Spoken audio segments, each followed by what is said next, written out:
আসসালামু আলাইকুম। আজকে আমি একটা ভিডিও নিয়ে আসলাম তাদের জন্য যারা বাস সিমুলেটর ইন্দোনেশিয়া গেমে বাসের স্ক্রিন পাল্টাতে পারেন না। যারা বাস সিমুলেটর ইন্দোনেশিয়া গেমে বাসের স্ক্রিন বদলাতে পারেন না, তারা আজকে আমার ভিডিওটা পুরোপুরি দেখবেন।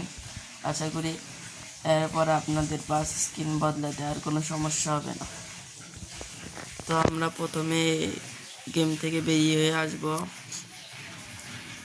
আসার পরে আমরা চলে যাব গুগল ক্রোমে। আসার পরে আমরা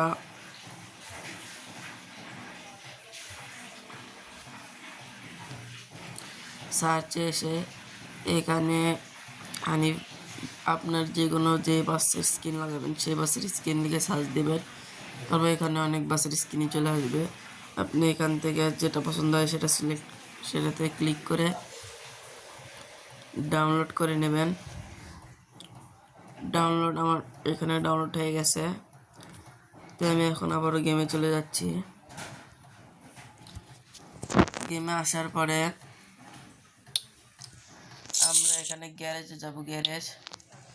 গ্যারেজে আসার পরে এই অপশনটাতে চলে যাব। আসার পরে এই অপশনটাতে ক্লিক করব। ঢোকার পরে এখানে আপনারা দুইটা অপশন দেখতে পারবেন, একটা ডিভাইস গ্যালারি আর একটা ফাইল ম্যানেজার। এখানে আমরা ডিভাইস গ্যালারিতে চলে আসব। এখানে আসার পরে হয়তো এখানে বাস স্ক্রিন আমরা যে ডাউনলোড করে আনলাম ওটাতে ক্লিক করলে এখানে আমরা বাসের স্ক্রিন চলে আসবে। বাসের স্ক্রিন আসার পরে